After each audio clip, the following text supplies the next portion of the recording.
जम्मू कश्मीर में लगातार 3 आतंकी हमले हुए। सबसे पहले रियासी, फिर डोडा और कठुआ। ये भयावह क्रम 9 जून से शुरू हुआ जब जम्मू संभाग के जिले रियासी में तीर्थयात्रियों को ले जा रही बस पर हुए घातक आतंकी हमले में 9 पीड़ितों की मौत हो गई। पीड़ितों में 4 राजस्थान के थे, जिनमें एक 2 वर्षीय लड़का भी शामिल था।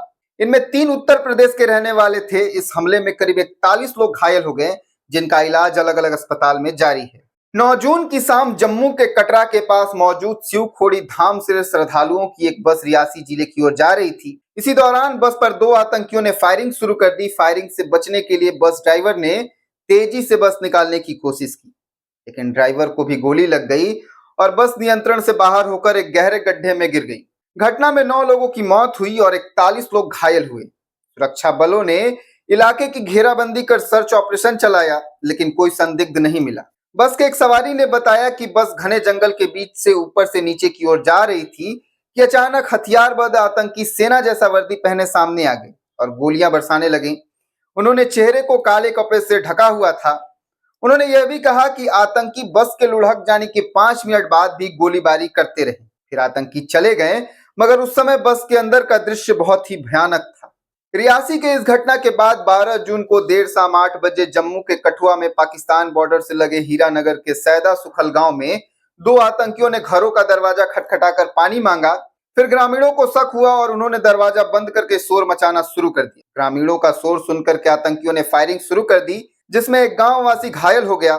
जब घटनास्थल पर डीआईजी और एसएसपी पहुंचे तो एक आतंकी ने उनकी गाड़ी पर फायरिंग की। फिर वही आतंकवादी ग्रेनेड फेंकने के दौरान शिकार हो गया। डोडा के इस आतंकी हमले में 6 जवान घायल हैं। वहीं दूसरी तरफ आतंकवादी की तलाश के लिए सर्च ऑपरेशन जारी है। फिर 12 जून को रात 1 बजे से 2 बजे तक आतंकियों ने भद्रवा पठानकोट मार्ग पर 4 राष्ट्रीय राइफल्स और पुलिस की ज्वाइंट चेक पोस्ट पर फायरिंग की। आतंकियों ने ताबड़तोड़ गोलियां बरसाई। सुरक्षा बलों की जवाबी कार्रवाई में मुठभेड़ शुरू हो गई। इस हमले में सेना के 5 जवान और एक एसपीओ यानी कि स्पेशल पुलिस ऑफिसर घायल हो गए। डोडा में आतंकवादी हमले को लेकर एडीजीपी जम्मू आनंद जैन ने बताया कि आतंकियों को घेर रखा गया है, पूरे इलाके की घेराबंदी है और सर्च ऑपरेशन चल रहा है। इस हमले की जिम्मेदारी आतंकवादी संगठन कश्मीरी टाइगर्स ने ली है।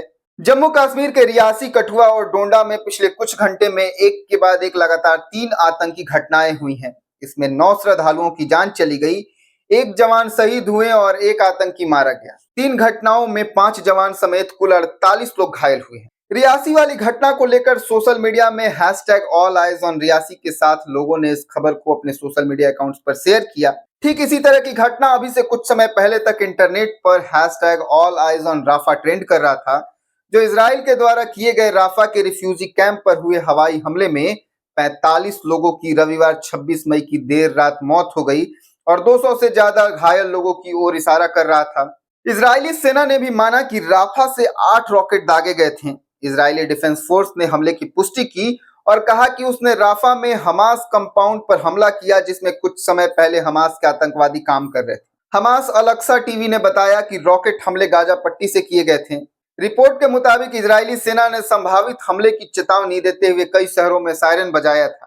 इस पूरे घटना के बाद सोशल मीडिया पर #AllEyesOnRafah ट्रेंड कर रहा था और इस ट्रेंड को भारत के कई सेलिब्रिटी भी शेयर किए, जैसे आलिया भट्ट, करीना कपूर, प्रियंका चोपड़ा, ऋचा चड्ढा, रोहित शर्मा की पत्नी रितिका सचदेव, वरुण धवन, रश्मिका मंदाना, सामंता, दिया मिर्जा, माधुरी दीक्षित और तमाम सेलिब्रिटी, साथ ही कई राजनेताओं के साथ साथ भारत के आम जनमानस ने भी शेयर किया था। और इसी के साथ #AllEyesOnRafah 40 मिलियन शेयर हुआ था। वहीं #AllEyesOnRiasi को भी कुछ सेलिब्रिटी ने शेयर किया, जैसे आलिया भट्ट, कंगना रनावत, अनुपम खेर, रितेश देशमुख, परिणीति चोपड़ा, ऋचा चड्ढा, रश्मिका मंदाना और इसी के साथ लगभग 3 मिलियन शेयर के साथ ट्रेंड कर रहा है। अब दिक्कत इससे नहीं है कि आप राफा के लिए स्टैंड ले रहे हैं, दिक्कत इस बात से है कि इंडियन सेलिब्रिटी जो कि सो कॉल्ड एक्टिविस्ट की भूमिका निभा रहे हैं, वो बस एक कम्युनिटी का साथ दे रहे हैं। आप अगर राफा के लिए शेयर कर रहे हैं, ये अच्छा है, पर सेम टाइम अपने ही देश में हो रहा आतंकी हमला पर चुप हैं, ये तो हिपोक्रेसी की हद ही हो गई। और आपको पता है, जब आप इन्फ्लुएंसर हैं और देश की जनता आपको फॉलो कर रही है, तब आपकी और जिम्मेदारी बनती है कि आप कम्युनिटी बेस्ड होकर अपना स्टैंड ना लें। आप सबने देखा होगा कि राफा के वक्त स्पेशली मुस्लिम #AllEyesOnRafah शेयर कर रहे थे। आपके, हमारे, हम सब के दोस्त जो मुस्लिम समुदाय से हैं, साथ ही हिंदुओं ने भी बढ़ चढ़कर हिस्सा लिया।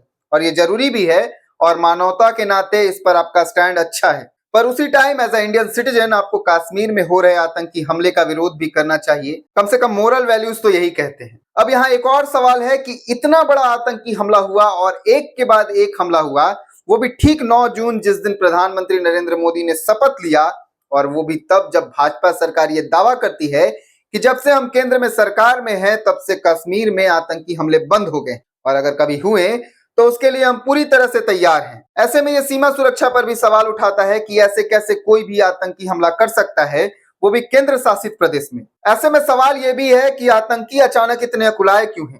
क्या लोकसभा चुनाव के दौरान जम्मू कश्मीर में बम्पर वोटिंग ने आतंकियों की नींद उड़ा दी है? क्या उन्हें अपने वजूद और सपोर्ट बेस की चिंता होने लगी है, या कुछ और कारण है? आज तक की एक रिपोर्ट के अनुसार जम्मू कश्मीर में अगले कुछ ही महीनों में विधानसभा चुनाव प्रस्तावित है।